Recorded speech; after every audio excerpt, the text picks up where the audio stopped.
மல்லி 2 ரூபாய் உன் குந்தலேறி உதிரும் பூ கோடி ரூபாய் பஞ்சு மிட்டாய் 5 ரூபாய் நீ பாதி தின்று தந்ததால் லட்ச ரூபாய்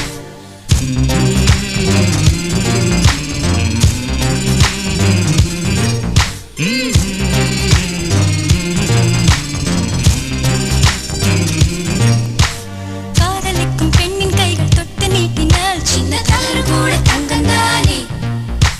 காதலிக்கும் பெண்ணின் வண்ண கண்ணம் ரெண்டிலே மீண்டும் பருவம் கூட பவழம் தானே சிந்தும் வேர்வை திருத்தமாகும் சின்ன பார்வை மோட்சமாகும்